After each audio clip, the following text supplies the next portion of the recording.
क्या आप ही मिसेस नरेंद्र श्रीवास्तव हैं? जी, आप कौन? मेरा नाम विजय वर्मा है। कहिए, क्या बात है? पहले आप ये बताइए कि आप मुझे देखकर चौंकी क्यों? नहीं, नहीं तो।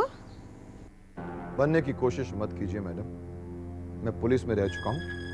लोगों की दिल की चोरी मैं नजरों से पहचान जाता हूँ। अभी आप कह रहे हैं कि आप पुलिस में रह चुके हैं, तो फिर आप यहाँ किस लिए आए हैं? मेरे पति तो यहाँ नहीं है। मैंने आपसे ये नहीं पूछा कि आपके पति कहाँ हैं। फिर आप किस लिए आए हैं यहाँ?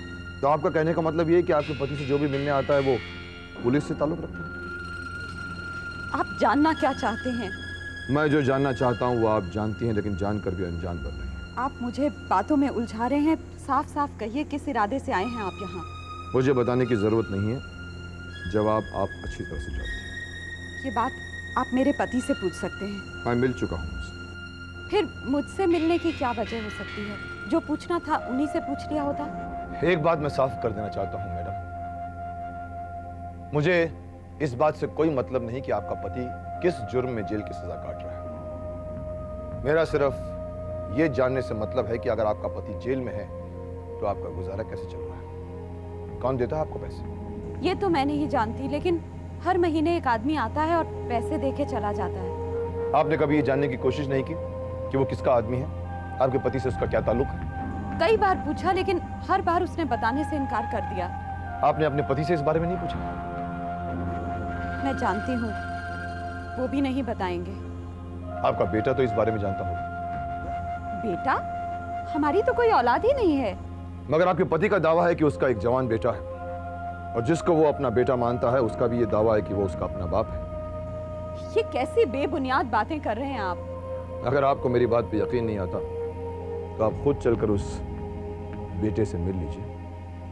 सब बात आपको साफ साफ मालूम हो जाएगी। आइए।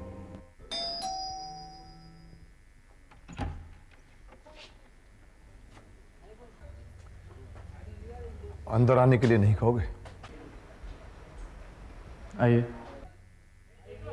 आइए।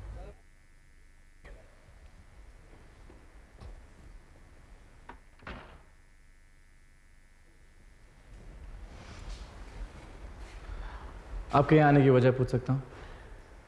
मैं तुम्हें तुम्हारी मां से मिलाना चाहता हूं।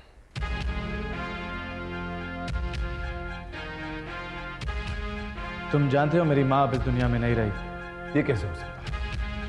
जब नरेंद्र श्रीवास्तव तुम्हारा बाप है तो उसकी बीवी तुम्हारी मां क्यों नहीं हो सकती?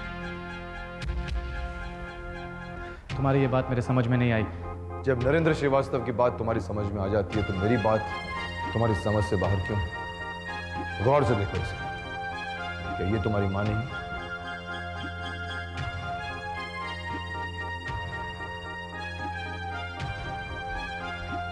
मैं तुमसे फिर कहता हूँ, मेरी माँ मर चुकी है। अब तुम्हें यही बताएगी कि ये नरेंद्र श्रीवास्तव की कौन है? बताइए। मेरा नाम दुर्गा है और मैं नरेंद्र श्रीवास्तव की पत्नी हूँ। झूठ है ये। जरूर ये आप दोनों का बनाया हुआ कोई प्लान है। मेरे गले में पड़ा ये मंगलसूत्र मेरे पति नरेंद्र श्रीवास्तव के नाम का है, और मैं इस मंगलसूत्र की कसम खा के कहती हूँ, मैं नरेंद्र श्रीवास्तव की पत्नी हूँ। इतना बड़ा धोखा, बहुत बड़ा खेल खेला है मेरे जज्बात से इस नरेंद्र श्रीवास्तव ने। मैं उसे छोड़ूंगा नहीं। किस से झगड़ा करते रहोगे तुम करण? किस से? अपने बदले की भावना ने तुम्हें अंधा बना दिया है, और अपने अंधेपन में तुम अपने और पराये की तमीज खो चुके हो, और तुम्हारी इसी कमजोरी का फायदा उठाकर हर कोई तुम्हें गलत राह में भटका देना चाहता है और तुम उसके पीछे चल निकलते हो। उसका अंजाम वही होता है जो आज तुम्हारे साथ हुआ है करण। अब भी वक्त है, अपनी कमजोरी से ज्यादा कमजोर मत बनो।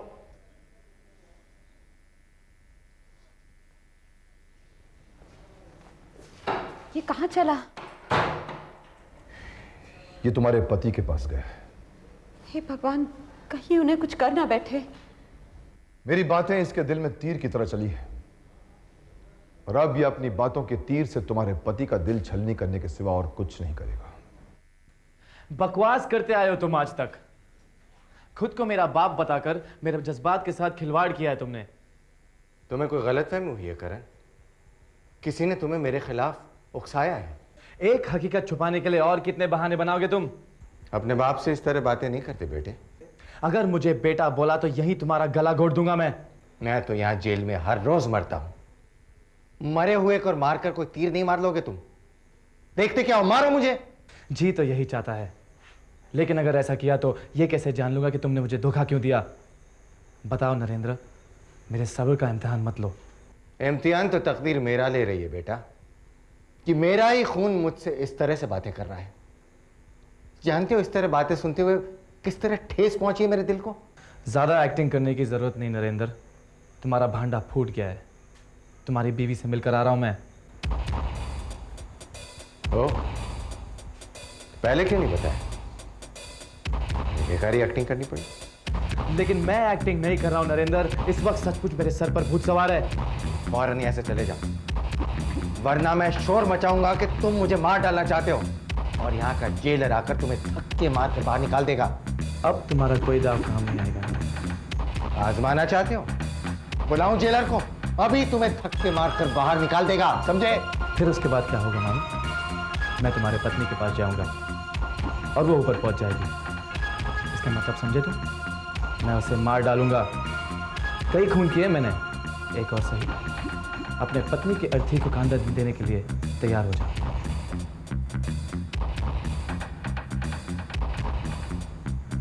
सुनो करण, तुम ऐसा कुछ नहीं करोगे। तो फिर जो मैं कहता हूं वो करो। बताओ कि असलियत क्या है? बताता हूं। मैंने जो कुछ भी किया है डीके के कहने पर किया है। डीके? हाँ, और उसने ऐसा इसलिए किया है कि वो तुम्हारा विश्वास जीत सके और तुम उसे मारने का ख्याल अपने दिल से निकाल दो। तुम उसके गिरोह में शामिल हो जाओ और वो जब चाहे तुम्हें अपनी उंगलियों पर नचा सके। यही सच है करण, इसके सिवा और कुछ नहीं। तेरी पत्नी की कसम।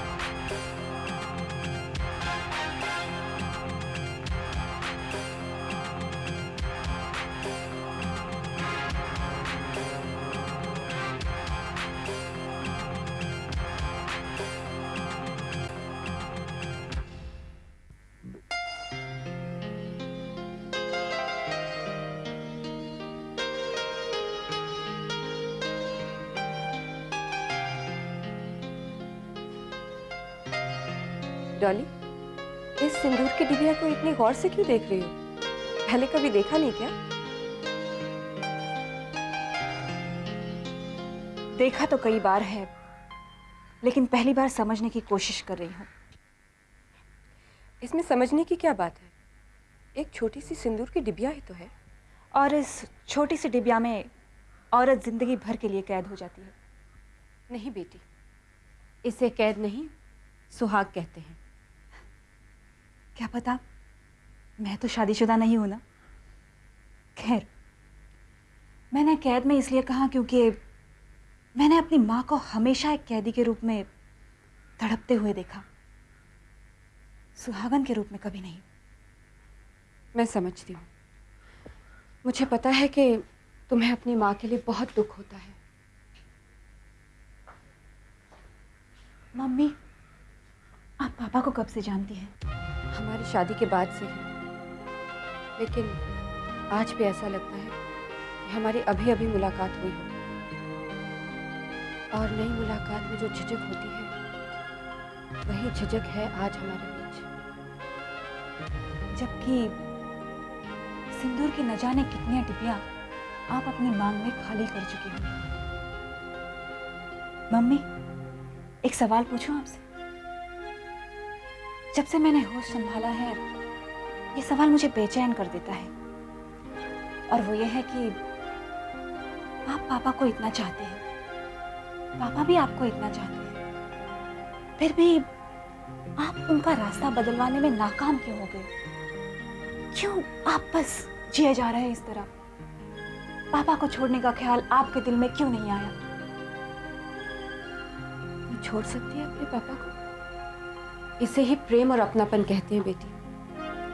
मैं उन्हें छोड़ के कहाँ जाऊंगी, जबकि मैं अच्छी तरह जानती हूँ कि ना ही वो मेरे बगैर रह सकते हैं और ना मैं उनके बगैर। बगावत ने कई बार जन्म लिया, लेकिन मोहब्बत ने हमेशा उसका गला घोट दिया। अब तो मैं यही सोचकर खुश होती हूँ कि मैं सुहागन हूँ। तू इसे समझौता मत समझना। मैं तेरे पापा के साथ कितना भी लड़ लूं, उनके कितने खिलाफ हो जाऊं, कुछ भी हो जाए, लेकिन उनको छोड़ने का ख्याल मेरे दिल में कभी नहीं आया। मम्मी, मैं जानती हूँ आप पापा को बहुत चाहती हैं। जा देख, तेरे पापा आ गए। कोई और भी तो हो सकता है। जब तेरा ब्याह होगा ना, तब तू समझेगी। पति के कदमों की आहट सिर्फ पत्नी पहचानती है। मैं देख के आती हूँ।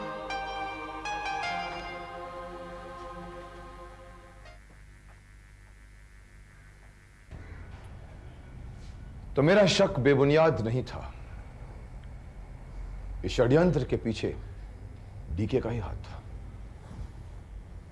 हाँ, और मैंने अब यह फैसला किया है कि ना तो डीके रहेगा, ना ही कोई षड्यंत्र रचा सकेगा। मैंने और विशाल ने तुम्हें इसी मकसद के तहत यहां बुलाया था करण, मगर अब तक तुम डीके को मारने में नाकाम रहे।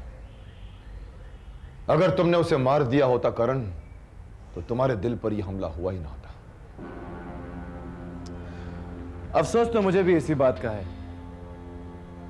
कि जब जब मैंने डीके को मारना चाहा, तब तब मेरे ज़मीर ने मुझे रोक दिया। कमाल की बात तो यह है कि ज़मीर की बात सुनकर लोगों के मनों को शांति मिलती है, लेकिन मुझे पछतावा हो रहा है। इसका प्रायश्चित यही है करण कि तुम डीके का खात्मा कर दो। तुम अपने आप पर ही नहीं, हमारे देश पर, हमारी सोसाइटी पर एहसान करोगे। यह नेक काम मैं बहुत जल्द कर दिखाऊंगा, बहुत जल्द। तुम्हें वहां तक पहुंचने और वहां से निकलने में मैं तुम्हारी मदद करूंगा। नहीं, आज तक मैं हर काम अकेला करता आया हूं, यह काम भी अकेला ही करूंगा। करण, तुम्हें मौत के मुंह में जाने को तो मैं कह रहा हूं, मगर वहां से निकालने की जिम्मेदारी मेरी है। अजीब बात है, आज एक कातिल के लिए दिल में इतनी हमदर्दी।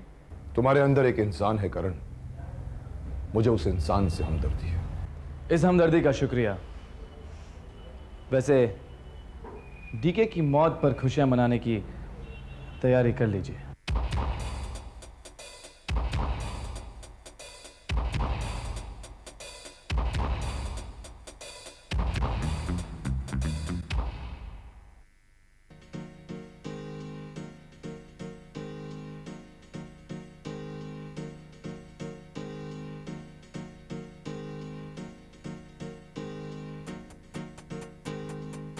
हेलो प्रीति।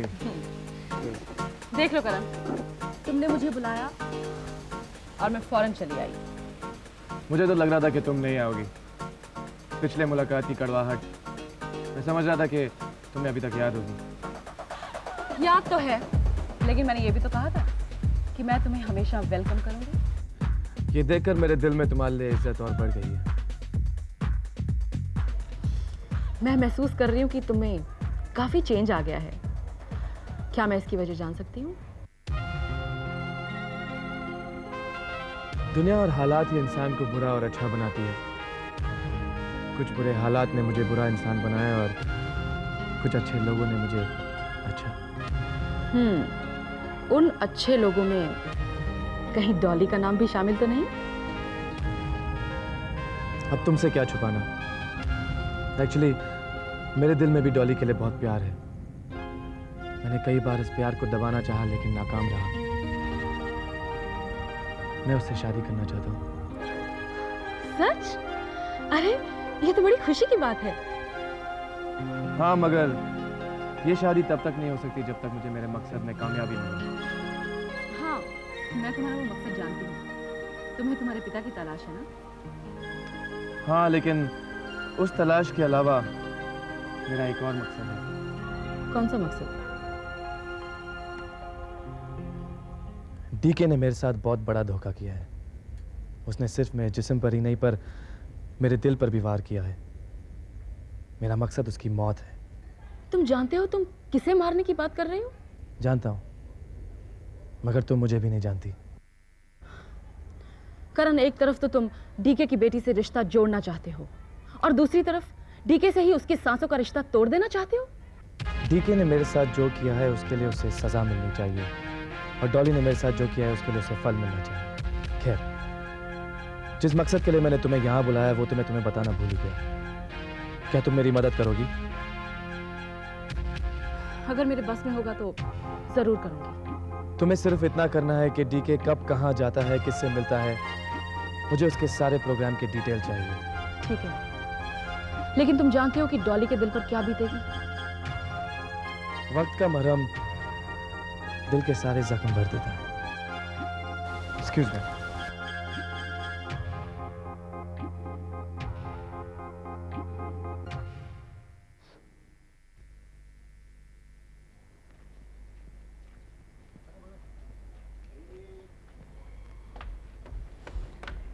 हाय प्रीति। हाय, मैं एक्चुअली तुम्ही से मिलने आई हूँ। मुझसे? क्या बात है प्रीति? आज मैं तुम्हें एक बहुत अच्छी खबर सुनाना चाहती हूँ। वो खबर जिसे सुनने के लिए तुम्हारा दिल तड़प रहा होगा। तुम करण की कोई खबर लाई हो? हाँ, आज मैं करण से मिली थी और उसने खुद अपनी जुबान से इकरार किया है कि वो तुम्हें दिलो जान से चाहता है और तुम्हारे साथ शादी के सपने देख रहा है। सच? I don't believe this. कहीं मैं सपना तो नहीं देख रही? नहीं, करण से मिल लो, यकीन आ जाएगा।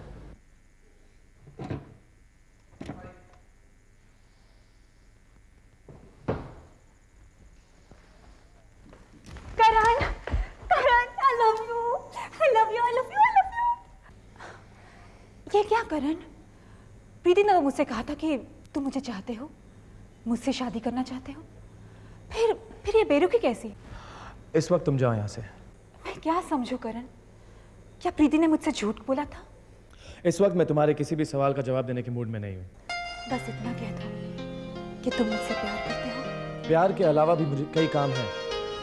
लेकिन मुझे तुम्हारे प्यार के सिवा और कोई जरूरी काम नहीं करण। पागल मत बनो डॉली, मुझे जाना होगा। प्लीज करण, इतनी भी बेरुखी अच्छी नहीं। जिद मत करो डॉली, मुझे एक जरूरी काम है और मुझे अभी और इसी वक्त जाना होगा। मुझसे ज्यादा क्या जरूरी काम हो सकता है, मैं भी जानना चाहती हूँ। मैं तुम्हें नहीं बता सकता।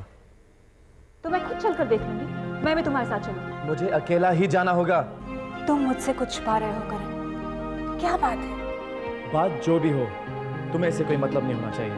क्यों नहीं होना चाहिए? तुम समझती क्यों नहीं? जितना मैं कहता हूँ उतना करो, ज्यादा सवाल मत पूछो। आखिर कब समझोगे तुम मुझे करण?